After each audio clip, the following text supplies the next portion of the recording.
Before I ever became an influencer, I worked for corporate Sephora as a hair merchant for like 4 years. So I was on the team that was studying like why certain brands and products were blowing up, what makes someone convert when they're on a product page, and just like how people are shopping beauty in general. And I was working directly with all the brands that Sephora carried, like all the way from little baby startup brands all the way to the conglomerate owned big ass beauty brands that you think of. So I'm gonna start a series of things that I learned at Sephora that completely changed how I'm building my brand. And episode 1, we are gonna start with why I have decided to launch my brand with one singular product. Contrary to popular belief, you do not need a full system of products to launch a brand. You can just launch one. Building a true hero product is more important than almost anything else you will do at the launch of your brand. People get overwhelmed so easily. Like, think about how many beauty products exist in the world these days. Less is almost always more when it comes to beauty. Some really good examples of brands that have done this. Summer Fridays, they launched with only their jet lag mask. Topicals, they launched with only their faded serum and a lip mask. Tower 28, they launched with their SOS spray,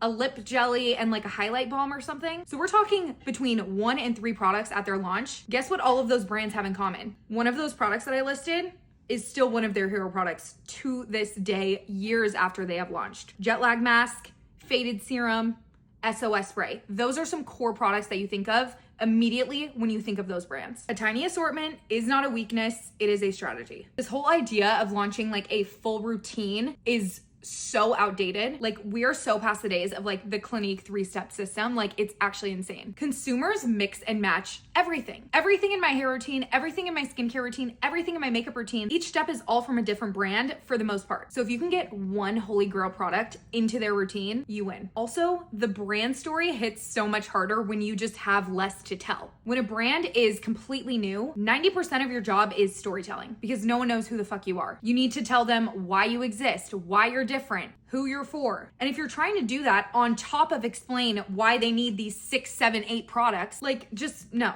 One hero product is just a nice, clean, easy story to tell. And that way, if your brand voice is strong, then your one tiny little SKU count is gonna make it even stronger. Also, a tight assortment makes your next products stronger. Launching with just one product is gonna give me real customer feedback immediately. Like, let's say I launch the product and people really like the formula, but they fucking hate the scent. Like, they cannot stand it. Well, if I just have one product, that's not that big of a deal. I can reformulate, pick a new scent, and pivot. But it makes it a whole hell of a lot harder when you have 8 products with that scent that everybody fucking hates, and now you have to reformulate 8 products. It makes it a lot harder to pivot. So launching small is really just the way to go. Like, a hero product truly does mean everything.